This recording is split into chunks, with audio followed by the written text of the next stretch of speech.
할렐루야. 참 좋으신 주님의 은총과 평화가 우리 가운데 늘 함께 계시기를 주의 이름으로 축원합니다. 제가 이렇게 축원할 수 있는 것은 주님의 약속이 있었기 때문인 줄로 믿습니다. 대림절과 성탄절을 지나서 우리 지금 주현절 지내고 있습니다. 교회력이 구정설날인 2월 둘째 주까지 주현절로 지키게 됩니다. 그 다음에 이제 우리 사순절 시작하거든요. 주현절을 상징하고 있는 이미지가 있습니다. 여러분 혹시 그 이미지가 뭔지 아십니까? 빛입니다. 여러분 빛이라는 것이 가장 자신의 존재를 잘 드러낼 수 있는 것이 어디죠? 빛은 어디에서 이거야말로 빛이다 언제 드러날 수 있습니까? 어둠 가운데 있습니다. 아이러니하게도 어둠이 있을 때 어둠이 짙어갈수록 빛은 빛의 존재를 더 선명하게 드러낼 수 있습니다.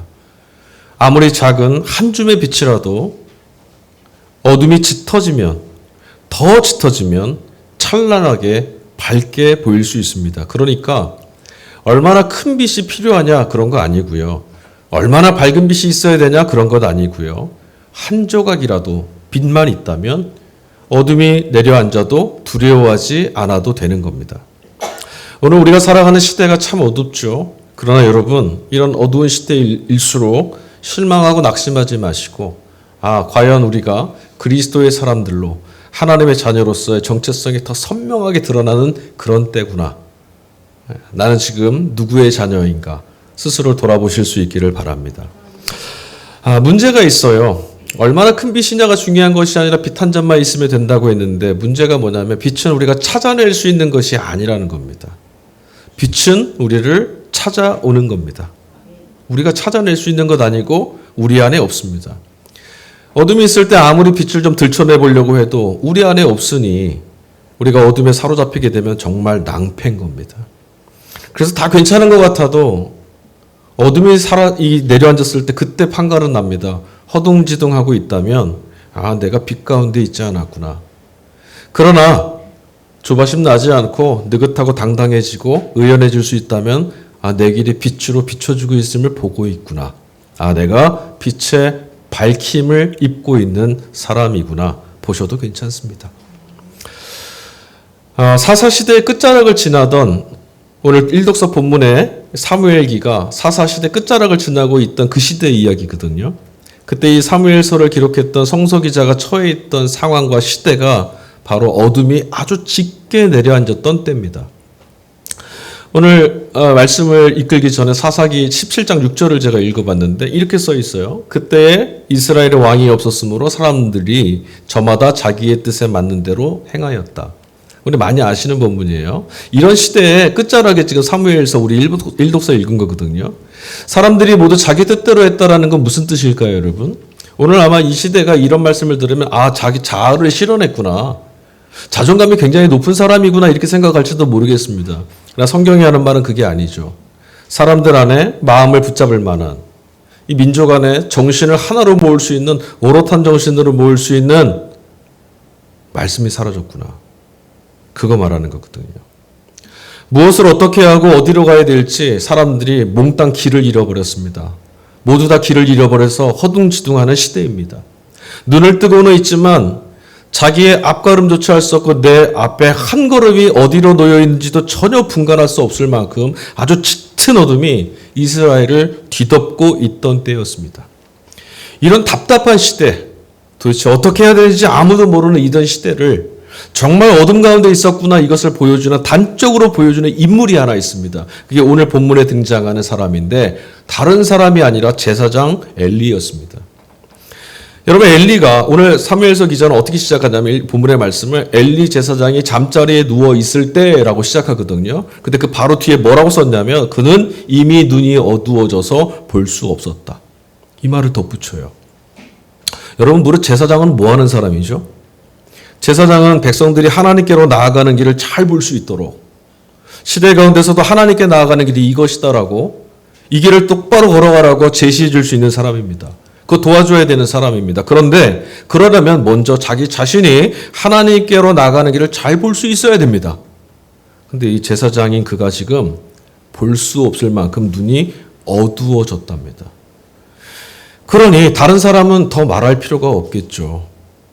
제사장인 그가 하나님이 보이질 않습니다. 이미 본문이 시작하고 있는 1절 말씀을 보니까 이 상황이 얼마나 절망적인 것인지를 이렇게 말해주고 있어요. 사무엘상 3장 1절 어린 사무엘이 엘리 곁에서 주님을 섬기고 있을 때였다. 그때에는 주님께서 말씀을 해주시는 일이 드물었고 환상도 자주 나타나지 않았다. 주님께서 말씀을 해주시지 않았다. 말씀하시는 일이 드물었다는 이 말을 개역개정 성경은 뭐라고 번역했냐면 말씀이 희귀했다라고 번역하고 있어요. 이게 무슨 뜻일까요? 자칫 읽으면 하나님이 입을 다무신 것처럼 읽혀질 수 있습니다. 그러나 여러분, 하나님 말씀은 어떻게 들려집니까? 사람이 말씀을 들어서잖아요. 그러니까 지금 이 말씀은 무슨 뜻이냐? 하나님의 말씀이 들리지 않는다. 하나님의 말씀이 희귀했다라는 말씀은 사람들이 하나님의 말씀을 하나님 말씀으로 듣지 않더라. 이거예요.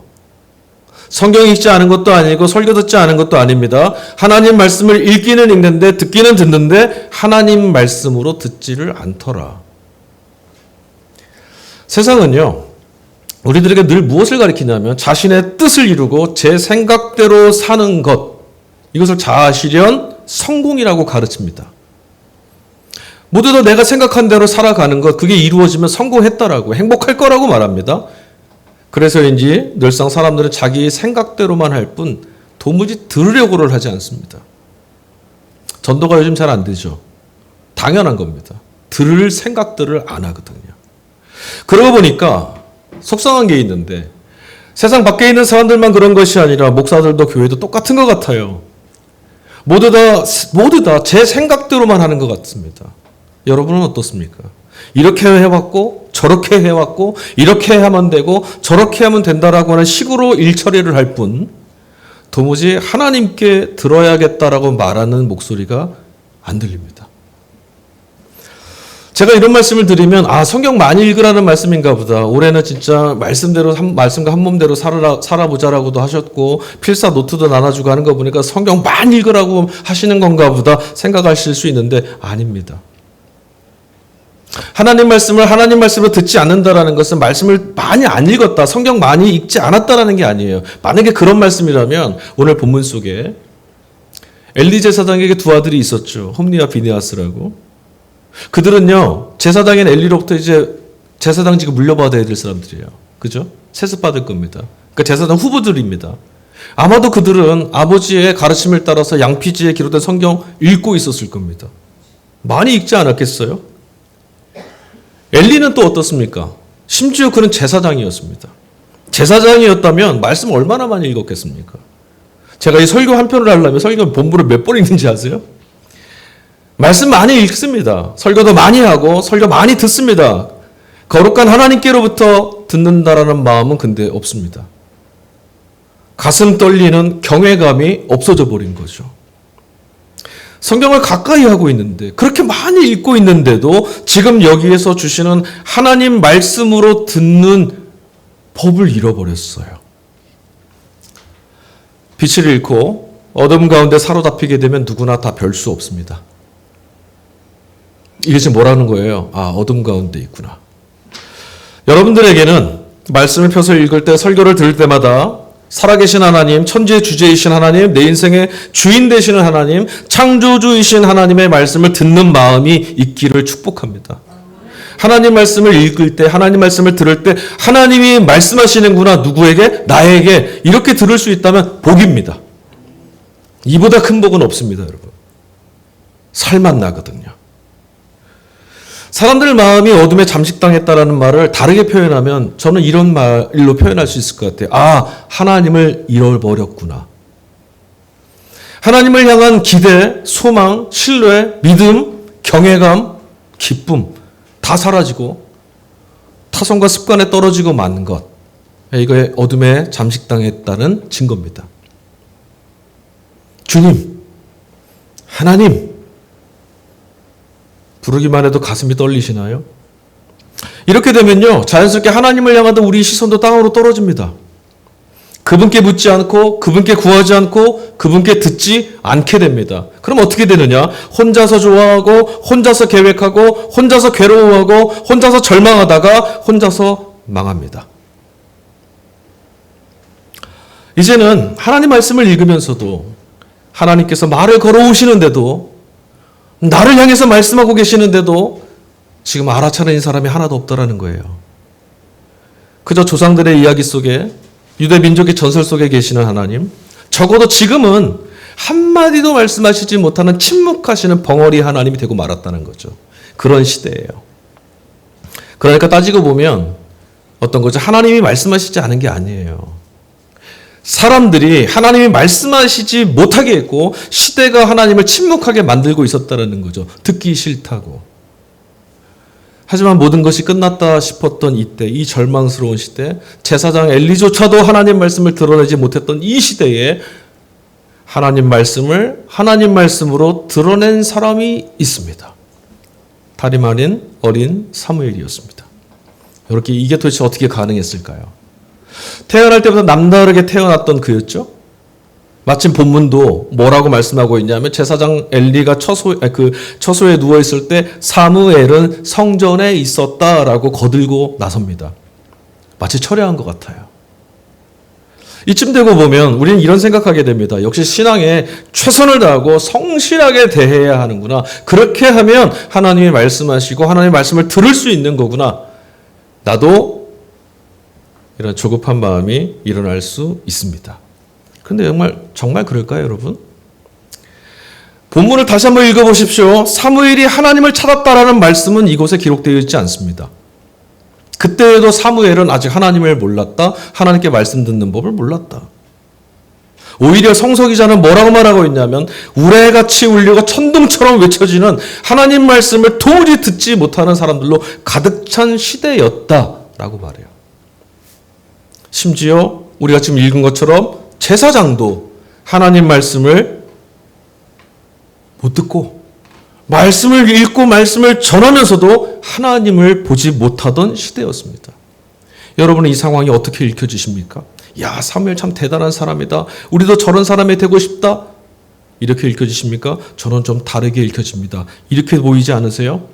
사람들이 얼마나 하나님께로부터 들으려고 하지 않았으면 어린 사무엘에게라도 말씀하시기 위해서 찾아오셔야 했을까?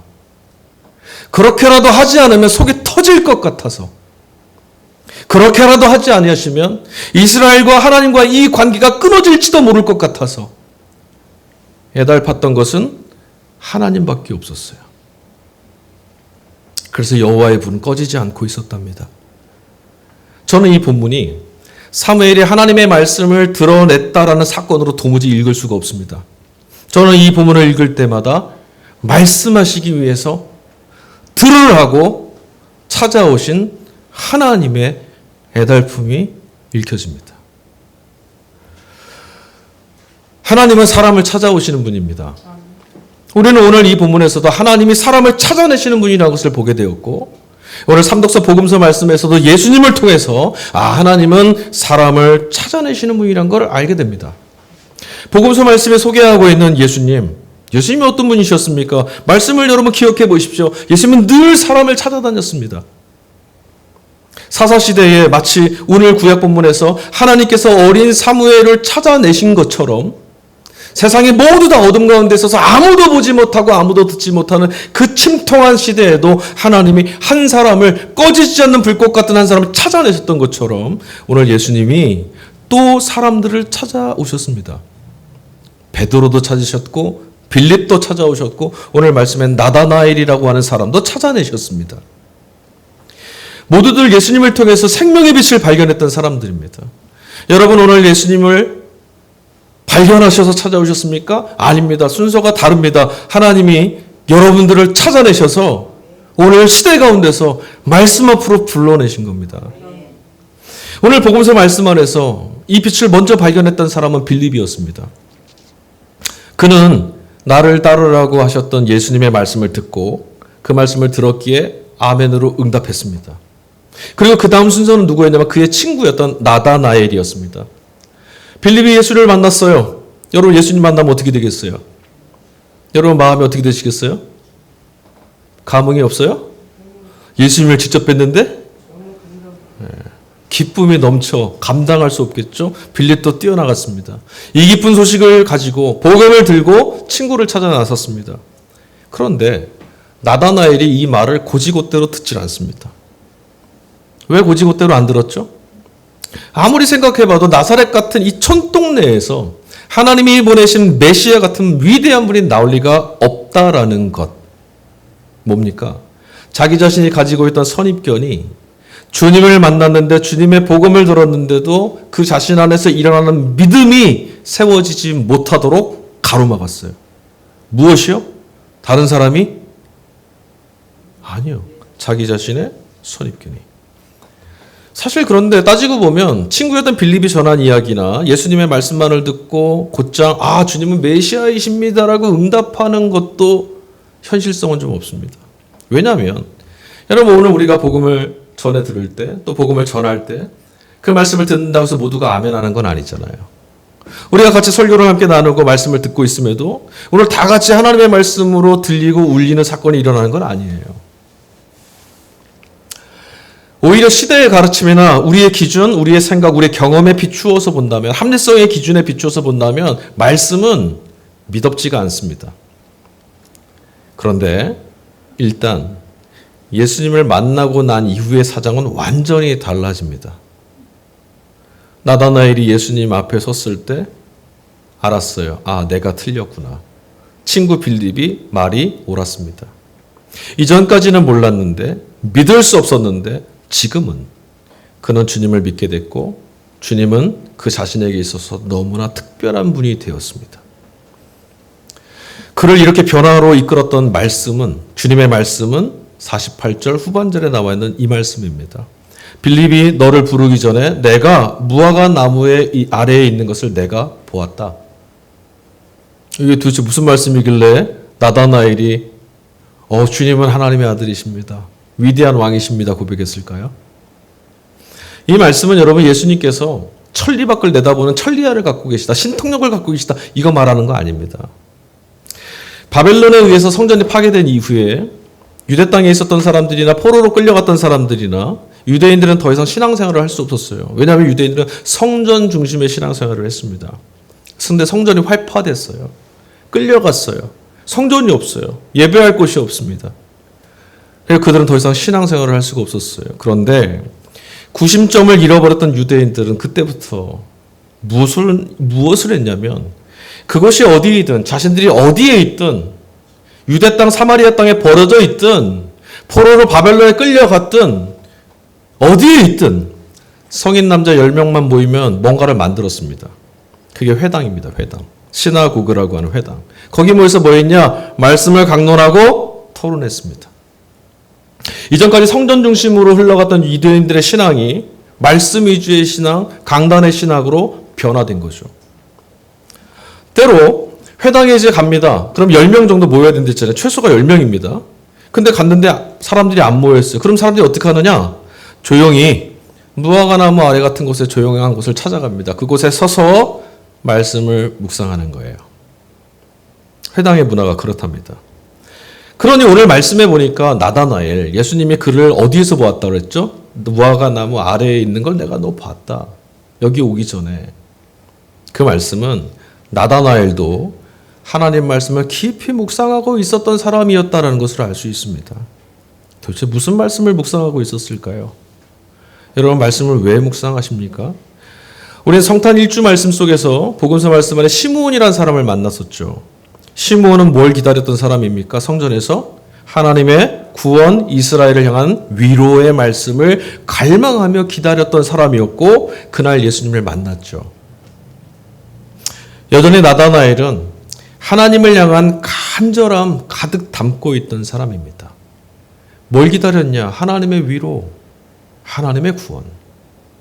그런데 사람들이 볼 때는 어떻게 보이느냐? 로마의 폭압 속에 있는 이 시대 가운데 회당에 가서 말씀이나 펴서 읽고 혼자 멍하니 먼 산 바라보면서 묵상하는 그의 모습은 그저 말씀만 읽고 있는 현실 참여가 전혀 없어 보이는 아주 무력한 모습처럼 보였을지도 몰라요. 하지만 그의 마음은 깊은 곳에는 애타는 목마름이 하늘을 바라보면서 하늘의 위로를 기다리는 목마름이 계속 쌓여 있었죠. 근데 그 목마름을 들여다보신 분이 있었다라는 거예요. 마침내 주님이 그를 찾아내셨어요. 아무도 몰랐는데 그 마음이 그의 영혼이 얼마나 서러웠는지 아무도 몰랐는데 예수님이 그를 발견해내셨고 그동안 풀어내지 못한 채 이 안에 켜켜이 쌓아놓았던 답답해져서 굳어버린 그의 마음의 물꼬를 주님이 터뜨리셨어요. 서럽게 흐느끼는 그의 마음을 다독여 주신 거죠. 나다나엘은 그날 자기 마음을 알아주시는 분을 만났습니다. 사람을 찾아오셔서 주님께서 하시는 일은 늘상 이런 일입니다. 주님을 만난 이후에 어떤 일들이 벌어지죠? 어부였던 베드로가 교회의 반석이 됐죠. 세간에 앉아있던 레위는 어떻습니까? 민족의 정말 도둑놈이라고 욕먹고 비난당했던 세관이었던 레위는 어떻게 됐습니까? 요한이나 빌립은 어떻습니까? 이들 모두 다 예수님이 그들을 만나주셔서 발견해 주셔서 어둠에 쌓인 세상의 복음의 빛을 전하는 빛된 사람들이 됐습니다.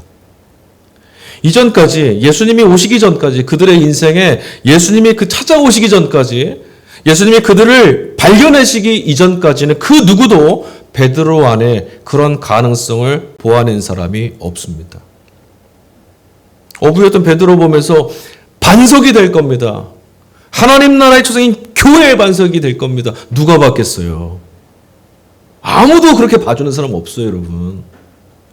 여러분 곁에 있는 이들이 세상이 여러분에게 잘했다 칭찬하고 대단합니다 칭찬해도 아닙니다. 그들은 나를 모릅니다. 주님 말고는 베드로 안에서 가능성을 보아준 이가 없습니다. 제자들, 세상의 천덕꾸러기 같았던 그 제자들 안에서 하나님이 이루실 놀라운 사건을 보아내신 분은 예수님입니다. 그들은 모두 다 그냥 다 그렇게 사는 거야. 그런 세상에서 체념하고 절망하며 마음이 굳어져서 굳은 살처럼 딱딱해진 마음 갖고 이번 생을 망했다라고 말하며 살았던 사람들인데 예수님이 그들을 만나셨죠. 그리고 주님은 그들의 이름을 부르시면서 나를 따르라. 당신과 함께하는 삶으로 초대하셨습니다. 그런데 여러분 오해는 하지 마세요. 예수님이 제자들을 부르셨을 때 왜 부르셨을까요? 그들의 이름 하나하나 부르면서 나와 함께하자 왜 부르셨을까요? 여러분은 누군가를 교회로 초대하시면서 무슨 마음으로 초대하십니까?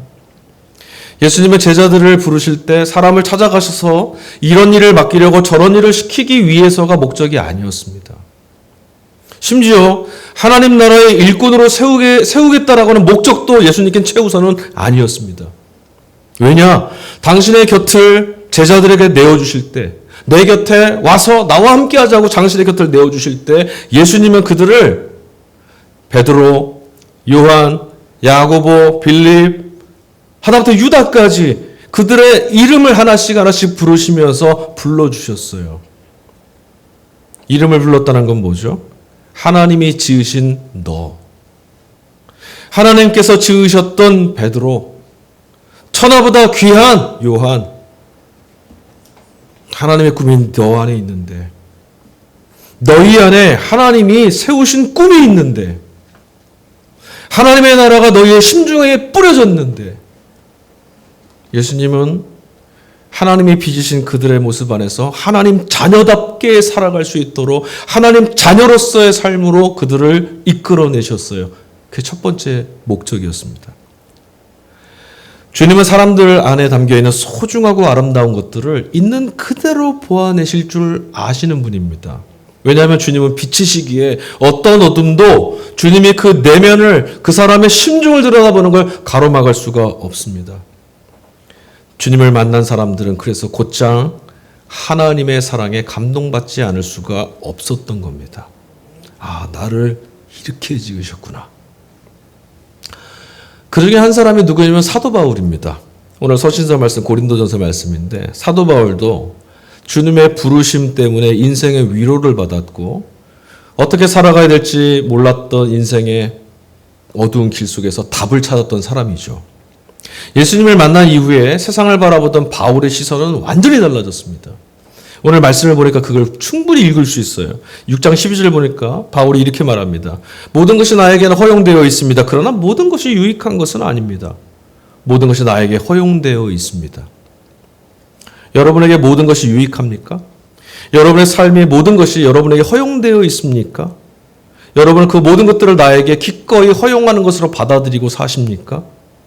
세상은 그렇지 않거든요. 오늘의 세상은 우리에게 끊임없이 비교와 경쟁에 내몰립니다. 넌 망했어. 저 사람 저렇게 사는데 넌 왜 이렇게 살아?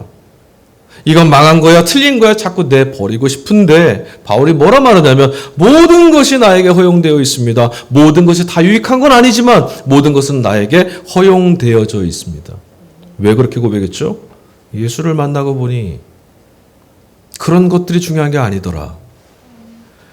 그동안 자기 자신을 바울은 어떻게 봤냐면 자기 자신을 무언가를 해내야 되고 뭔가를 이루어야만 하는 도구처럼 자기의 인생을 생각해 왔어요. 율법주의자였죠. 심지어는 하나님조차도 바울은 이렇게 생각했나 봐요. 이만큼 업적을 쌓고 저만큼 인정받아야 사람 대접받으며 살 수 있는 것처럼. 내가 이 정도는 해야 하나님이 하나님 자녀처럼. 내가 이 정도는 해내야 하나님이 자기 백성인 것처럼 여겨주시지 않을까. 그래서 그 누구보다 열심히 살았죠. 그 누구보다 최선을 다했습니다. 그러나 사도 바울을 혼자 있을 때면 늘상 허기졌고 지쳐 있었고 무거운 정죄감에 사로잡혀 있었을 겁니다. 그런데 빛 대신 예수님을 만난 이후로 어둠으로 다 가려져 있던 자기 내면을 보게 됐습니다. 비로소 해도 될 것이나 해야 할 것이나 하지 말아야 할 것이라고 한 율법의 단장이 모두 다 허물어지고 하나님의 전적인 사랑, 하나님의 다음 없는 사랑, 하나님의 포기하지 않는 사랑이 자신을 붙들고 있다는 것을 알게 됐습니다. 모든 억압에서 벗어나는 진정한 자유를 맛보게 된 거죠. 자신이 이미 하나님께서 값을 치르고 사들인 그 한 사람이라는 예수님의 말씀, 그것이 바울을 살려냈습니다. 하나님이 주신 선물처럼 살아갈 수 있는 능력을 바울은 얻게 된 거죠. 주님이 이런 말씀을 하셨어요. 51절 후반절에 보니까 내가 진정으로 너희에게 말한다. 너희는 하늘이 열리고 하나님의 천사들이 인자 위에 오르락 내리락 하는 것을 보게 될 것이다. 물론 이 인자는 예수님이죠. 근데 예수님이 이 얘기하신 이유는 내가 그러했듯이 너희에게도. 주님의 말씀은 마치 제자들만이 경험할 수 있게 되는 빛으로서 살아가는 삶이란 이런 것이라는 것을 시각적으로 보여주시려는 것 같이 그렇게 들려요. 그런데 여러분 이 말씀을 읽으면 생각나는 성경의 대목들이 있지 않으세요? 구약의 창세기 28장에 보니까 야곱이 꿈을 꿨는데 하늘로부터 이어진 사다리 하나가 있어서 천사들이 오르락내리락 하는 것을 본 적이 있었어요. 그뿐인가요? 우리는 지난주 말씀 속에서 예수님이 세례 받으실 때 하늘이 열리고 하나님이 그 사이로 내 사랑하는 아들이다, 내가 너를 기뻐한다 말씀하셨던 대목도 떠올리게 됩니다. 이게 무슨 말일까요, 그러면? 주님이 주시는 이 말씀, 천사들이 오르락내리락 하늘문이 열려서 오르락내리락 하는 걸 보게 될 거다라고 하신 말씀은 이제 너희가 하나님과 소통하는 삶, 하나님의 자녀로 살아가는 삶, 하나님과 늘 함께 살아가는 삶, 너희가 있는 곳이 어디든 하나님이 이곳에 함께 계심을 보게 되는 삶이 될 것이다. 하나님의 영광의 빛을 마주하는 자녀의 삶을 너희는 살게 될 거다. 이거 보여주시는 거 아니겠어요? 주님은 언제나 먼저 사람을 찾아오셨습니다. 그분이 만나시는 사람들은 어떤 사람이었습니까? 왕, 제사장, 귀족, 선지자. 근데 여러분 그런 사람만 찾으신 거 아니었죠. 목동도 있고 기생도 있고 이방 여인도 있고 첩의 자식들, 가족들에 의해서 인신매매로 팔려갔던 사람, 자격지심에 빠져서 정신치료 받아야 될 그런 아픈 사람, 심지어는 살인자도 하나님은 만나셨어요. 그러니 여러분, 하나님은 사람을 가리지 않고 누구라도 찾아가시는 분이 틀림없죠? 그렇다면 누구라도 주님을 만날 수 있어야 하지 않겠습니까? 그러나 여러분, 안타깝게도 주님과의 만남이 누구에게나 이런 경험, 이런 사건으로 이어지지는 않더라고요. 주님을 주님으로 볼 수 없고 그분의 말씀을 하나님 말씀으로 듣지 못해서 지나치는 사람이 허다합니다. 심지어는 오히려 그분의 말씀 때문에 실족하고 떠나가는 사람도 있습니다.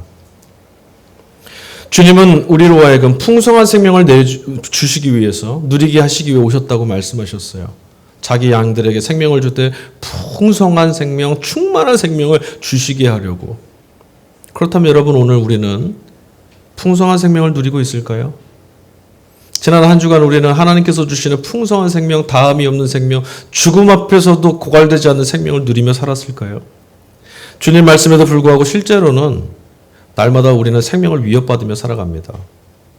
삶을 둘러싸고 있는 모든 것들이 하나님이 주신 생명을 파괴하고 갉아먹고 있습니다. 삶의 기쁨이란 것이 메말라져 있고 하나님을 바라보며 하늘을 올려다보며 놀랍고 경이로워서 감격에 차서 그 기쁨 때문에 찬양하는 것들을 잃어버리고 삽니다. 무엇을 위해 살아가고 있는지 의미조차 잃어버린 것 같습니다. 심지어 교회에 나갈 여유도 없을 만큼 무기력해질 때도 있고 이유 없이 바쁘기도 합니다. 성경을 읽고 하나님의 음성을 들으려고 묵상을 하고 질문할 여유도 우리는 없습니다. 당장 눈앞에 답이 필요하고 손에 잡히는 결론이나 결실들이 급급했을 뿐 강요나 구속에서 벗어나서 서슬퍼런 세상의 억압 속에서 벗어나서 위협과 겁박에서 벗어나서 하나님 자녀로서 살고 있다는 느긋함과 여유와 품위와 기쁨이 보이질 않습니다. 생명의 충만, 예수 그리스도를 근거로 살아가고 있다는 것을 우리가 실감하지 못하고 있다는 거겠죠. 이스라엘 역사 속에서 가장 어둡던 시대 중에 하나로 꼽히는 사사시대, 그것에도 오늘 희망이 발견됩니다. 말씀을 듣고자 했던 한 사람이 있어서 민족의 나갈 길을 밝혀줘야 될 종교 지도자들이 타락해버렸던 유대 땅, 로마의 폭정 밑에서 신음하던 사람들, 다 틀렸다고 망했다라고 말하는 그 시대에도 희망이 있었습니다. 왜 그렇습니까? 하늘의 위로 하나님의 구원의 말씀을 듣고자 하는 이들이 있었기 때문이죠. 아직 하나님의 구원을 보고자 하는 이들, 그래서 하나님께로부터 듣고자 하는 이들, 그분의 부르심이 있다면 아멘으로 응답하려고 하는 사람, 그 한 사람만 있다면 하나님은 포기하지 아니하시고 기꺼이 찾아오시는 분임을 오늘 예수님은 우리에게 보여주셨습니다. 어둠에 짓눌린 시대, 그런 시절을 살고 있더라도 이 시대를 가로질러서 언제라도 그런 사람들을 찾아내시기 위해 모든 어둠들을 걷어내시고 빛으로 찾아오시는 주님이 지금 우리와 함께하고 계십니다. 과연 여러분께서는 주님께로부터 오는 한 말씀, 그 말씀을 듣고자 하는 마음이 있으십니까? 우리 다시 찬양했으면 좋겠습니다. 주신 말씀